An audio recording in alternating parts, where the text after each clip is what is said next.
Tomorrow is going to mark 1 year since Ukraine was invaded by Russian forces, beginning that deadly war that rages on to this very day. The devastation, as we know, forced the majority of women and children in the country to leave. Many men, of course, stayed behind to continue the fight. Our Ken Molestina spoke to a representative today from the Texas Baptist Men, a local organization that has been helping refugees from Ukraine for almost a year now. It's all new at 5 o'clock. The images of the war in Ukraine prompted by the Russian invasion last year show the extensive brutality and the devastation. Daily attacks and exchanges of gunfire have become the norm. All the while, many women and children have fled any way they can to nearby Poland.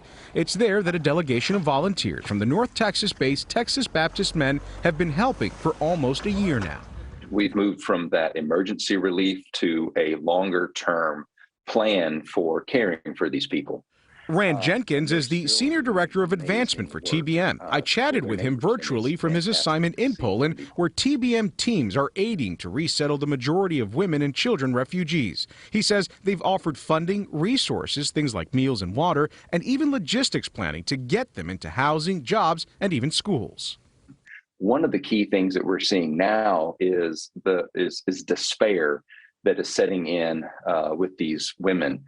Sometimes their husbands and sons are fighting still in Ukraine. How long do you see this need staying in place the way that we see it today? At this 1 year mark, I see the need of being able to help women and children assimilate into their Polish life. I see that happening for several months to come unless this war ends abruptly. It's so hard for people to go back to their homes if that village still stands. While the war continues beyond the 1 year mark, Jenkins says the refugees they are helping collectively have one request. They just want to know that the rest of the world hadn't forgotten about them. So just being here and listening to their story and offering hope amidst everything else is really, really what's going on right now. I'm Ken Molestina, CBS News, Texas.